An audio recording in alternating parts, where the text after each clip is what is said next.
Welcome everyone to the March webinar of the NZGDA. My name is Carla Duke. I'm the Vice Chair of the NZGDA, and today we're joined by Bnak from Game Indie, all the way from Thailand, and he's going to be talking to us about launching mobile games in Thailand. This is being recorded, and this is going to be posted on our YouTube channel afterwards. We have a Q&A after Bnak's presentation, and we'll also be doing an opening and closing karakia. If you have any questions, please put them in the chat and we'll get to them afterwards. So without further ado, I'd like to pass it over to Leanne Ross, our Executive Director, to give us a traditional opening karakia. Kia ora koutou, everyone, and special welcome to Bnak for crossing all those kilometers virtually to be with us in New Zealand. Karakia is just a traditional te ao Māori way that we would welcome everyone to start a meeting or an event because we're all coming together for a special purpose. Whakatakateo ki te uru, whakatakateo ki te tonga, kia mā kina kina ki uta, kia mā taratara ki tai.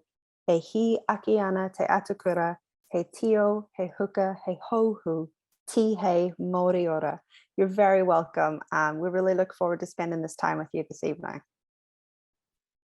Thanks, Leanne. And with that, I'd like to pass it over to Bnak and enjoy the presentation. Thanks for your time, Bnak. Oh, hi, all guys. I appreciate to be here. Let's start with introducing myself. My name is Sittichai Theppaitoon. It's a real name in Thai, but you can call me Bnak. It's my nickname, easy for pronunciation. I am the co-founder of Dbus and Game Indie. Dbus and Game Indie is a Thai game studio and publishing in Thailand. I have been ex-president of the Thai Software Game Association, and I've also be a committee of a creative digital economy in Thailand, and also a guest lecturer in many universities in Thailand. For a long time, I have developed game and published game for more than 20 years. Start from in the era of the Nokia and the game with the snake, J2ME mobile phone at that time. And next, we moved and changed our business to develop the PC game, the online game, MMORPG game. And then we developed and published the mobile game, and now we are trying to go to the GameFi industry. Because I have been here in Thailand a long time, we do the rest of game. First is Asura. Asura is our first 2D MMORPG game in Thailand. This game still currently published now. This game starts from PC and then we port to mobile, Android and iOS. And I also do a social casino game category also. This is the game called Dummy. Dummy is a traditional poker. And then we add a lot the social casino style game in this game also. The next one is the visual novel.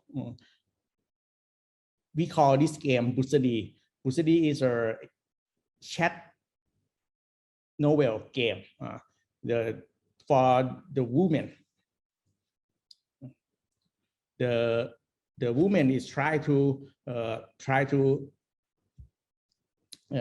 flirt maybe the boy that they love with. They can select the story that they try to go to that journal in the journal. The last one is we are in developing phase is a Muay Thai or martial art metaverse. This is our game, one of the GameFi project in the Indieverse project that maybe we will talk later in the future. First of all, I would like to let you guys know about the latest state of Thai game industry. Start with the data from the number of Thailand people. We have 70 million people in Thailand, and around 95 mobile device, you can see is more than the number of population. The people in Thailand have more than one device. About the population of Thailand, as you can see, the number of Thai people stuck with 70 million people. And sadly, in Thailand, we are going to the oldest people era. So next, I think in next 5 years, the number of population in Thailand will decrease soon.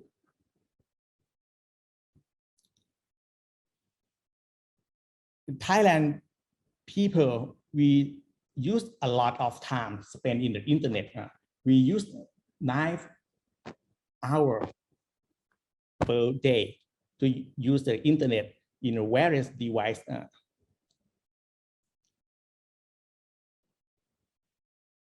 We are the country that have a lot of internet user because of Thailand have the 3 mobile operator in Thailand, and they do marketing a lot. So people in Thailand can use the internet. Around 54 million people can access the internet in Thailand.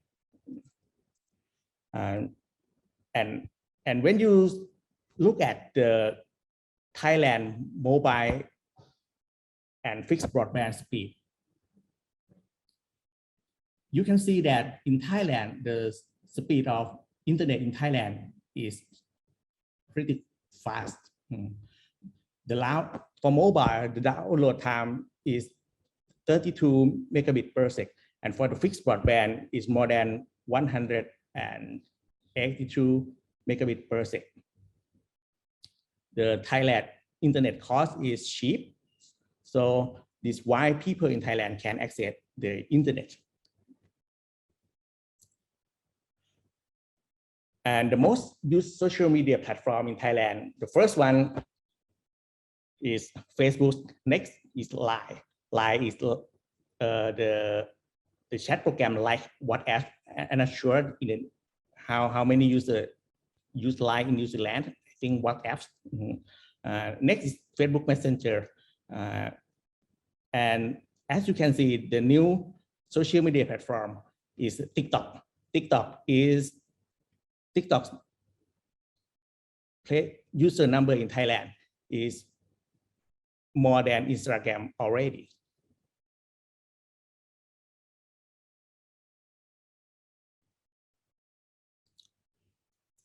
For the demographic profile of Facebook or Meta ad audience, as you can see in Gen Z, the person who have 18 to 24 years old have used Facebook less than ever. I think TikTok will come over Facebook soon in Thailand.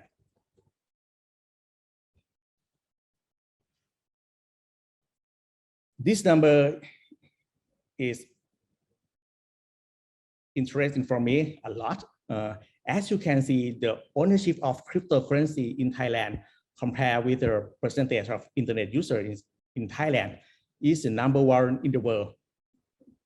In Thailand, the people in Thailand use cryptocurrency a lot because in Thailand, we already have the legalized the cryptocurrency exchange in Thailand that you can get the license for the government, and the exchange in Thailand do a lot of marketing everywhere in Thailand. If you come in Thailand now, you can see a lot of billboard about the cryptocurrency. This is a huge phenomenon in Thailand. Back to the device that play the video game. As you can see, in Thailand, mobile game is the huge number. People in Thailand play game from mobile at 89%, more than console, more than any kind of device.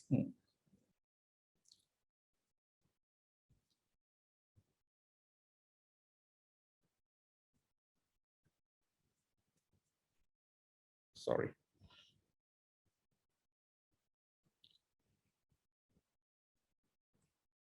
About the consumer spend in the mobile application in Thailand, people in Thailand use in-app purchase to pay more than 1 billion in the mobile application. If you look at only game, people in Thailand pay for game a lot. It's around $0.7 billion in last year.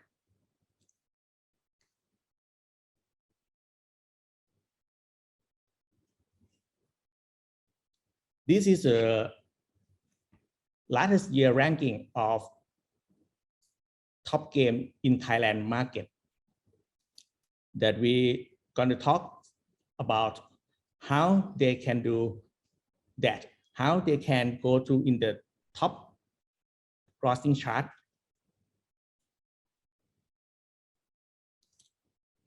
What the top grossing are doing and others are not. Go back to the today top grossing game in Thailand. As you can see, they have a various style of game that's in the top grossing chart. I will talk about some of them. First, Garena. Garena is the publisher who established in Singapore, but I think a lot of revenue come from here, Thailand. What's the thing they do? They have the ROV, I think in another country called AOV. And next is the Free Fire. As you can see, this is in the top chart of top grossing game. Today, we have around 3 games from Garena in the top chart. They use a lot of money and marketing. They buy their business with the e-sport. E-sport in Thailand is also popular with the game community. At 4 or 5 years ago, e-sport is not acceptable by the government. But now in Thailand, we have a Thai e-sport Federation Association that's supported by government. So e-sport is the key factor of Garena to bring their business and bring the Thai people money to them.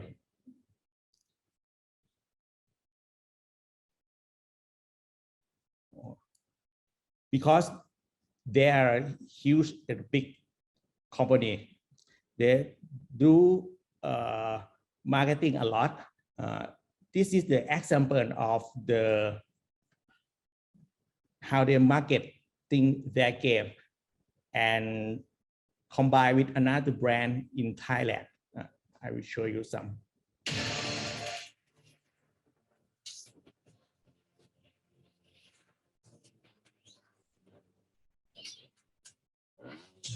Yamaha Aerox 155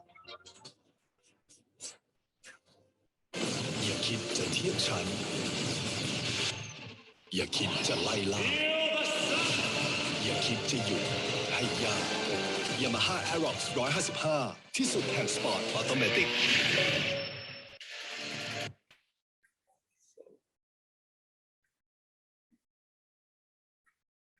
This is the way that they do marketing their game, and not only marketing, that bring the game to another brand in Thailand. In this case, they bridge the brand with the motorcycle. And they also do a lot of activity in Thailand, such as the fun run or marathon. And they also bring in their brand to the consumer product, like a functional drink. The next one is the game from Chinese. In Thailand, this game called เรียกข้าว่าท่านอ๋อง This game is like you are the king, who rule the Chinese mainland. If you stay here in Thailand for last year, 1 or 2 years ago, when you do any video in the YouTube or in the Facebook, you will gonna see this ad.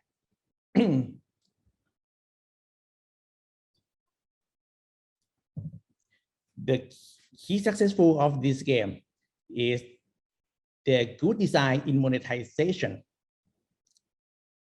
And when they bring this game to Thailand, they translate to Thai, and they do a lot of ads. They can do that because of the game. This game have a lot of average revenue per player, and the play rate is so high.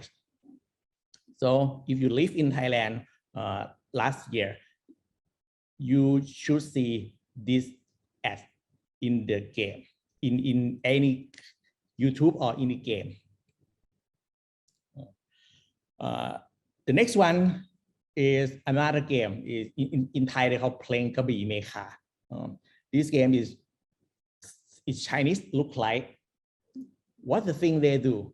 They hide the famous actress in Thailand here in the picture. Her name's called Bella. She is the famous actress in Thailand. As you can see, the mobile game industry in Thailand is a huge market. So the game company can do a lot of marketing by hiding the #1 actress in Thailand. As you can see, the game that have the Chinese style is in trend in Thailand. If you look at the top chart store 5 years ago, you might not see that. The game in Thailand style art is look like a cartoon style from Japan or manga, and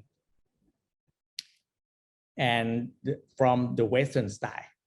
But now Chinese style is the most famous in Thailand. Because in Thailand now, people, especially in Generation Z, they do a lot of series from China. And they read a lot of novels from China also. So I think this is the reason that Chinese style is popular here now.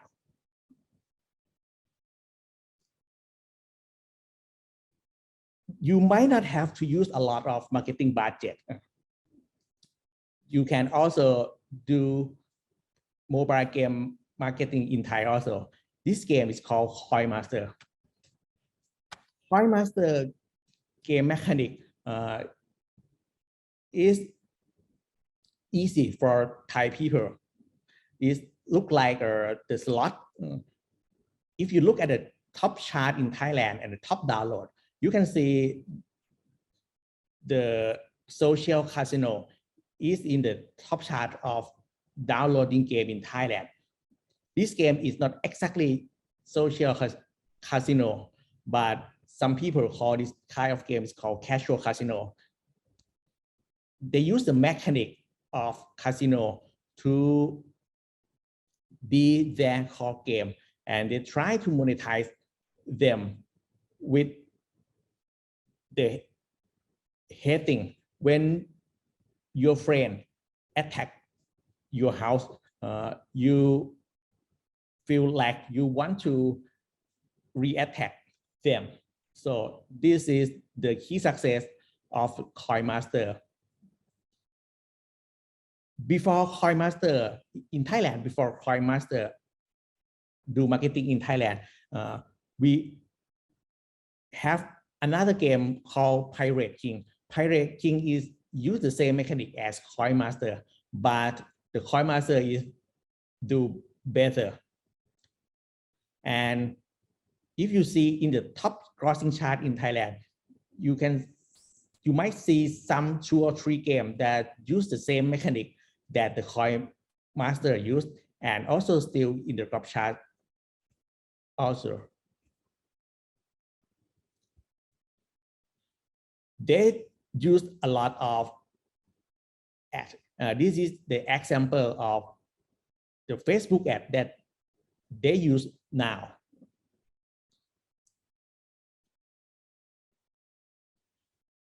The last one is a game called Mirror4. Mirror4 do marketing in Thailand.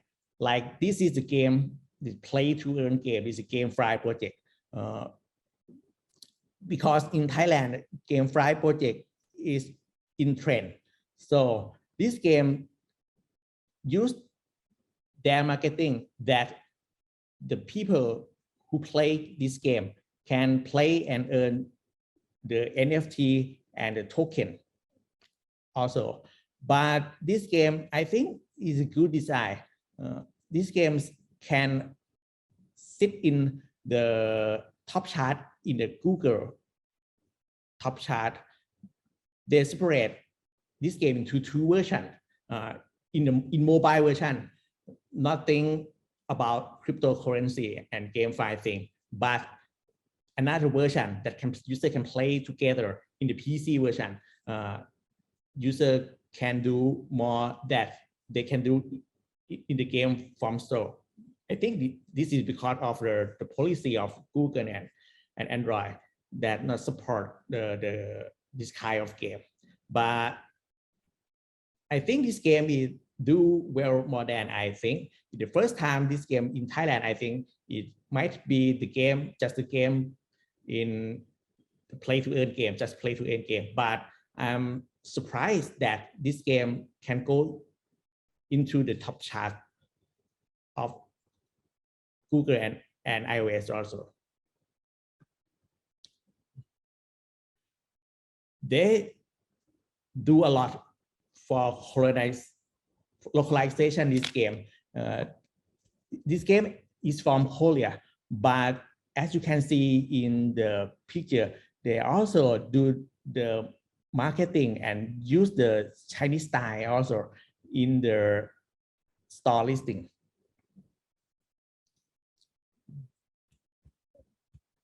The last topic that we're going to talk is step-by-step guide to launching mobile game in Thailand. First of all is test. If you did well in the soft launch, you might fail in the actual launch phase. I have seen a lot of games that do well in the soft launch in another country, and when they bring their product to Thailand, they fail because they believe in the monetization of their product too much, and some of mechanics, some of ad creative might not be suitable for Thailand. Launching game is not a sprint, it is a marathon.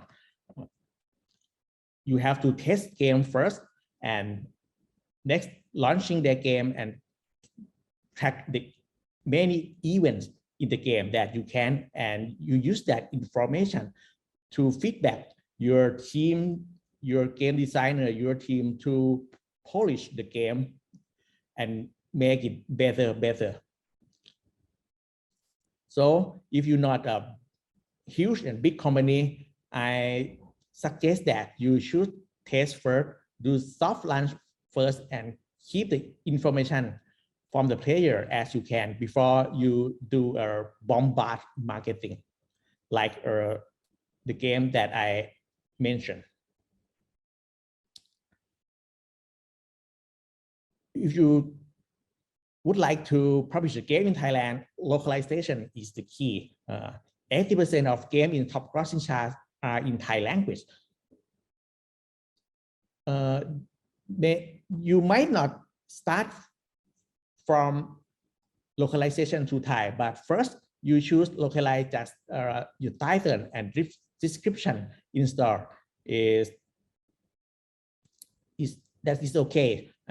And when you have the information and traction, you can gain more user from Thailand from the Thai language in the store listing. So you and your team might decide to do more about the localization.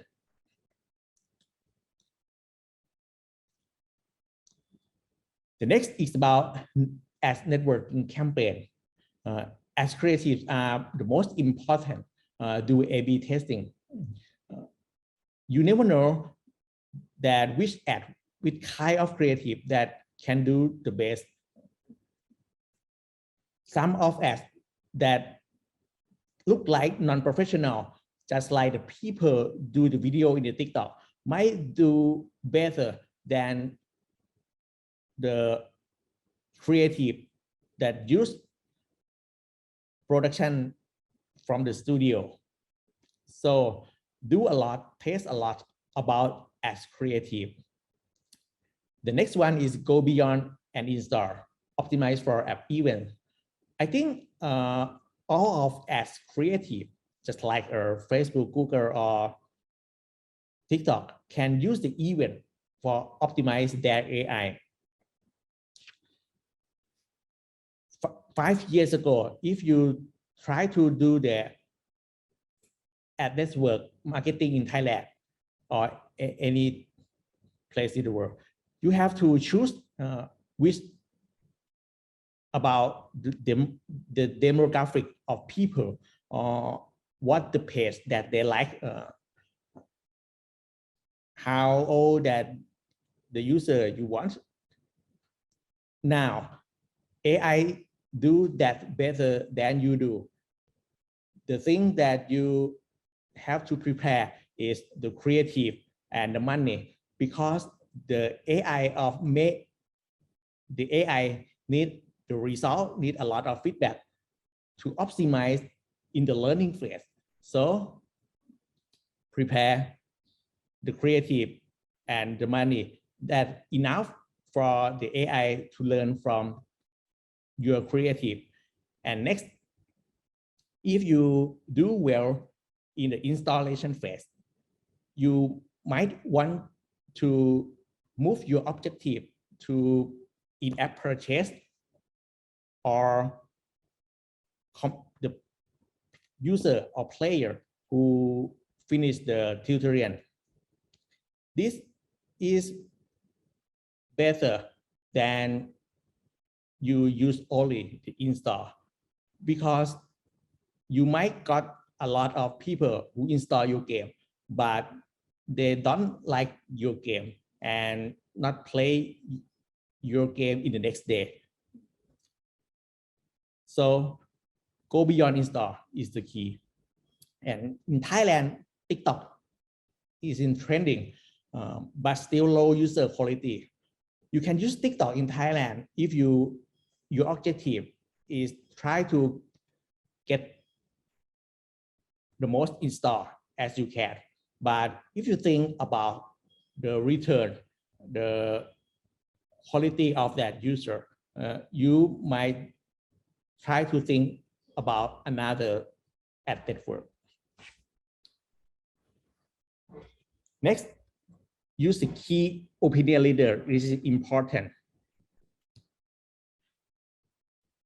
Sometimes the cost of CPI in Thailand is higher and higher. Sometimes if you're lucky, you can use some content creator, and if that creative go to viral, this will reduce your cost of CPI when you try to do the user acquisition.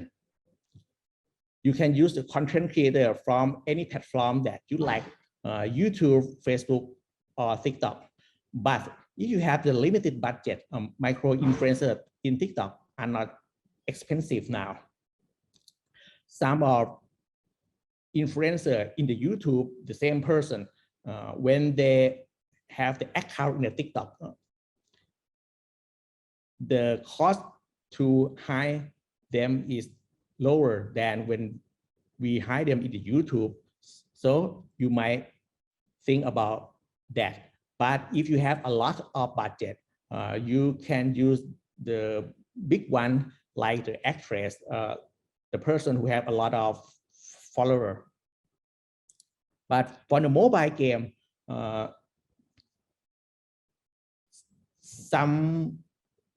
a lot of influencers in Thailand have the contract with the company that already in the top chart that I have shown you. They cannot do another advertisement or content for all of mobile game. So my idea is if you can do the cross-platform game, you should develop the PC game instead of mobile, or develop the PC game that also play in the mobile, because a lot of influencers in Thailand have the contract that they cannot do the content for the competitor. This restriction make Thailand have difficult, not easy, when you try to publish your mobile game. If you would like to use the big name influencer, but you can still use the micro influencer that might work also.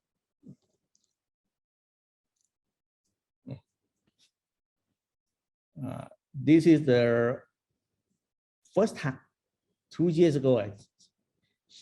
There are micro influencers, but now they're not the micro anymore. As you can see, the creative that Thai people love is the creative that use like a major production, not from the big studio in the rural. This is popular in Thailand now. And if you have enough budget, you can use the big influencer, especially e-sport influencer. If you try to publish the game in Thailand and your game might play with another player, you can use e-sport marketing to do the marketing for your games. Her name is Sibing. Sibing is a #1 game influencer in Thailand with, I think, more than now 15 million subscribers. It's guaranteed that if you let her do the content for your game, a lot of people in Thailand will see your game. But for the download is another thing, and the retention is another thing. Oh, that's all for today. If you have any question, you can ask me. That's amazing, Bnak. Thank you so much. I really appreciate just everything you talked about. That was a lot to cover in a short amount of time, and you did such an amazing job. I took away a lot from that, and I love how much attention you put to the creator economy and just the influencers and platforms like TikTok and showing the importance of that. I think that's really important. I think the whole casual casino genre was really interesting, and I hadn't heard it framed like that before. I didn't realize how much crypto was adopted in Thailand, and that's really fascinating. I've got a few questions about that. I liked how you showed the Chinese style in the advertisements and how much that influences the promotions, and that was a really cool takeaway. And things like A/B testing and knowing your audience and how important that is. That's all really good advice, not only for the Thailand economy, but just marketing games in general, which a lot of people can learn from. So I've got a few questions that I would love to ask, but there's one from the chat that from Peter that I'll ask on their behalf. So are marketing partnerships and sponsorships important and successful for other brands beside Garena? It's the egg and chicken problem. Because you are big, you already have the big fan, the big player. So it's easy to do marketing partnership like Garena. If you are big like them, but if you are smaller, you also have the sponsorship with the smaller brand and SME company in Thailand. In Thailand, they have some project, the crypto project, just only the person who have the profile picture, they can get the reduced cost from the shop and the restaurant that already in that tech ecosystem. Yeah, awesome. Thank you. Next question from Ethan. Any advice on the best way to find micro influencers that you should work with for your game? That's a really great question. In Thailand, if you are the big brand, you can contact with the agency or the some of service that can list the micro influencer in Thailand. But actually I have my team to analyze who are trending, who gonna be in the top ranking, and we use them. Yeah, and I think. Well, so you're gonna continue from that? Yes, especially my team go into the top ranking or trending almost every week to see who are coming, who are trending, and next we might do the same content like them, and next we might hire them to do the marketing for us. Totally. I think the answer to that is it takes work and it takes time and it takes consistent effort to stay in touch with what the trends are. There's no easy solution. Another thing, if you find a partner in Thailand, if they live in Thailand, they might also know that trend also, and you can also use an agency or service, and they might do a little bit, not a little bit, some charge for your service. In my opinion, if you have limited budget, you might use your time to find them. Yeah, exactly. If you haven't got the budget, then you can find people. Awesome. So another question I had, and I think this is really interesting, and this is a global trend as well, just the growth of TikTok and how that's changing people's attention span and things like that. One question I had was, do you think TikTok's influencing the kind of games that are being created? Or like we were talking about TikTok in terms of a marketing channel, but do you think that the Gen Z's way of using TikTok is influencing the kind of games that we're seeing as well? In my I'm just learning from it also about TikTok. In my experience, TikTok from Gen Z is a person who try to they play TikTok, see the content just like not more than 1 second and flip. They might install your game, but they might also do the same thing in your game. In my traction data, we don't have a good result about retention in the game. when we use the marketing in the TikTok. But for the installation, I think is good for that. Yeah. It depends on your objective. Yeah. But in future, what kind of game in TikTok that's suitable for TikTok? In my opinion, I see a lot of social casino in TikTok because there are a lot of strict and regulation from another platform like Facebook or YouTube. Yeah, that's a really good point. Different policies from different platforms can influence what kind of things get popular and rise to the surface. Another question from Ethan. How willing are Thai studios to work with foreign studios in terms of launching games, helping with localization, etc.? I think the problem, we talk about Thai studio working with foreign studio, the problem is about language. As you can see, I'm not a good speaker in English. So it is the huge problem. But I think that if they have the opportunity to work with the foreign studio, they will do. I have a few my friend that are foreigner who work in Thailand. You might if you are foreigner come to Thailand here and establish the studio in Thailand, you can do that. I think Thai people who have ever worked with foreign studio that stay in Thailand can work with your studio. But in terms of launching game and localization, I think in Thailand, in my case, we can do something called co-publishing. You have the game and you like to publish the game in Thailand and need someone to localize your game. I think it's a good way to try to contact Thai studio to help you do that.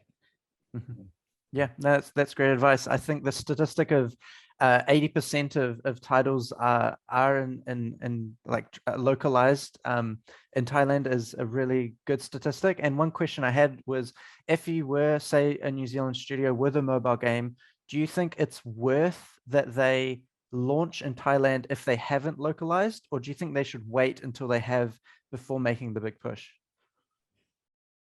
I think you should do the soft launch in another country first, especially maybe Philippines. And then if you have a good traction, then come to Thailand, because Thailand cost per install in Thailand is not low anymore. And as I mentioned, that it's not easy to find a content creator because they already have the exclusive contract with the big and huge publishing in Thailand.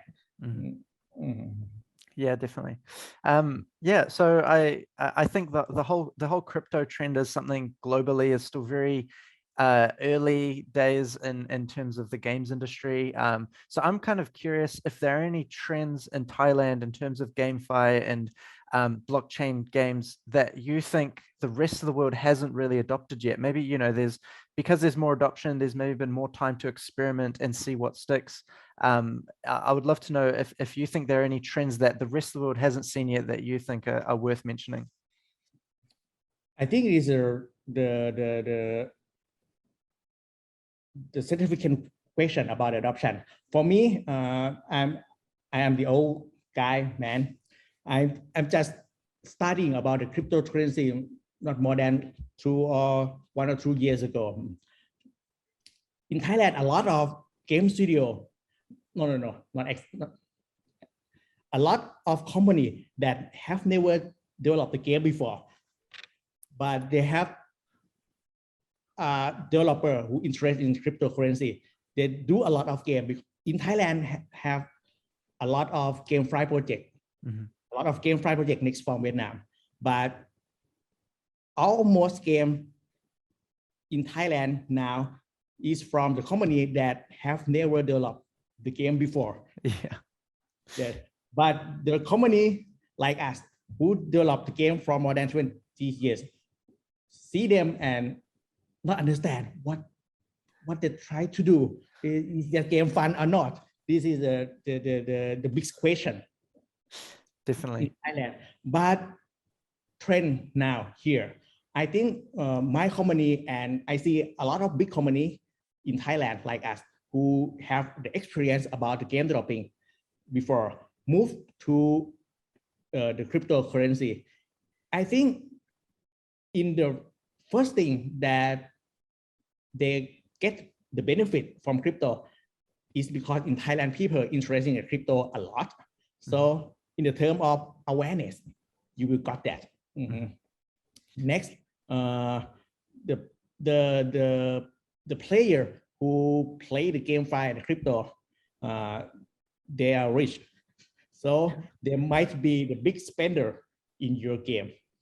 This is the benefit in Thailand. In Thailand, I have the number. I think roughly now 200 million active users who already play in GameFi in Thailand. Wow. Yeah. That's a lot. Yes, a lot. But compared to the traditional game is not near, but that is coming because in Thailand the government also they try to develop our country. And the crypto and the metaverse is a new thing. After Mark Zuckerberg changed their company name from Facebook to Meta, a lot of company in Thailand think about what is their time to do something about metaverse.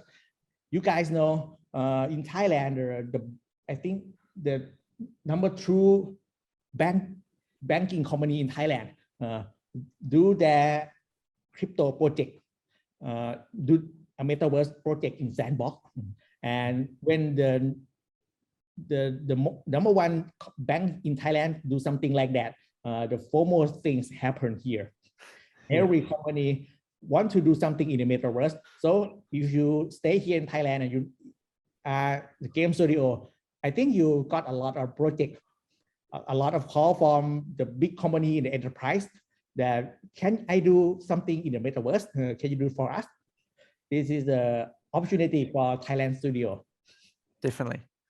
Yeah, no, I definitely see that there's a lot of opportunity in the space, and it's interesting because I feel like there's a trend of more game first studios going into crypto, and that's where we're going to see interesting projects. And I thought Mere 4 was an interesting example how they have a product that doesn't have the crypto layer, and you can still play it and it's still fun, and then there's the crypto layer for people that want to play to earn.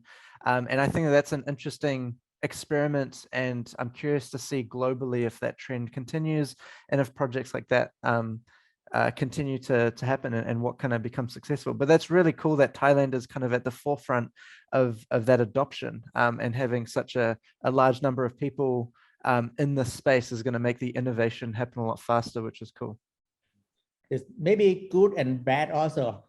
I think if Thailand people have a minimum wage in their life enough, they might not interest in the cryptocurrency, because in Thailand maybe we are going into a stagnation in the economy. So the crypto maybe help give them feel that they might have lucky to give them more money from them. That's an interesting and you can see the number who adopt the crypto trend is the country that have lowest daily wage. Definitely. That's a topic that I think we might be talking more on here at the NZGDA and just in the industry in general. There's lots of interesting things happening. The last question I had before we close the webinar, and it's a very kind of left field question, but is VR popular in Thailand? Is that a segment of the industry that you think is being developed and is quite popular? About VR popular or not? Because now in Thailand, the trending modern VR is metaverse.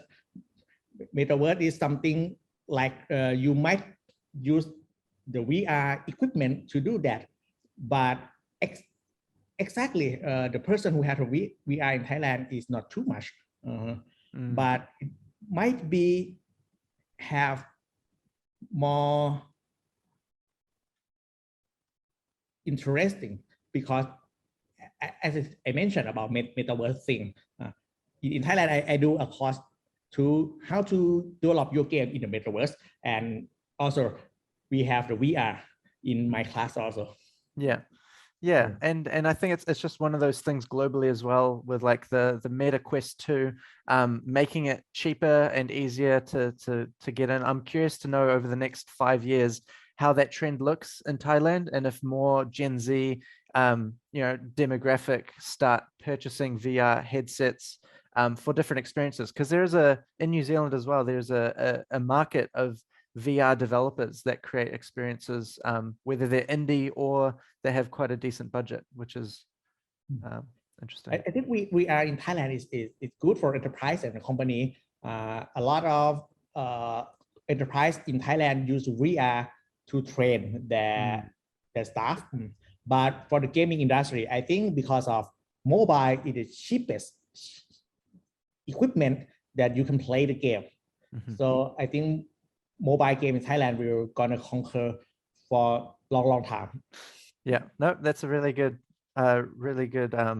thing to end on, and I think that's a great statistic to end on, is that mobile, it's easiest, the mobile games are the easiest and the most adopted platform to play games on, so that's where the popularity is. Thank you so much, Bnak, for your time and for giving your presentation. Just before we throw it back over to Leanne for the closing karakia, I want to pass it over to Ethan Jones from the Asia New Zealand Foundation. They're the ones that kindly set us up with you, Bnak, and our liaisons for the Asian economy, and I just want to pass it over to you, Ethan, to talk a bit about the Asia New Zealand Foundation. Yeah, cool. Thanks so much, Carl, and thanks so much as well, Bnak, for that excellent presentation. So yeah, I'm with the Asia New Zealand Foundation, and specifically what we do, we're a government-funded non-profit that looks to support New Zealanders' engagement with wider Asia. And I'm specifically in the business program and working closely with Leanne and Carl to see how we can support more game studios to be aware of what's happening up in various parts of Asia, in Thailand and Singapore, China, Korea, and obviously elsewhere, so that you all can take full advantage, I suppose, of the booming games industry, not just in the Western and Anglo sphere, but also in Asia. So yeah, kind of happy to talk to anyone kind of after this. I'm sure Carl can pass around a contact, so you can just find the Asian New Zealand Foundation online, and watch out for stuff that we start releasing with NZGDA over the coming months. So yeah, thanks Carl, and thanks Bnak, and kia ora everyone. Thanks, Ethan. Really appreciate that. If you're watching this on YouTube, there'll be all of Ethan's details and the Asian New Zealand Foundation's details below if you want to look into them more, as well as Bnak's details if you want to go follow him on Twitter or on LinkedIn. So if you, I'll pass it on to Leanne to do the closing karakia, and then we'll close off the webinar. Thanks very much, Bnak. This is our official way of saying we're drawing to a close, and we wish you well in whatever you're going to do. Till we see you again. Una hia ki te uru tapanui, kia wātia, kia mama, te nākau, te tinana, te wairua i te ara takata. Koira I rongo, whakauria ake ki runga, kia tina, hui e tākie. Kia ora, Bnak. Kia ora koutou, everyone.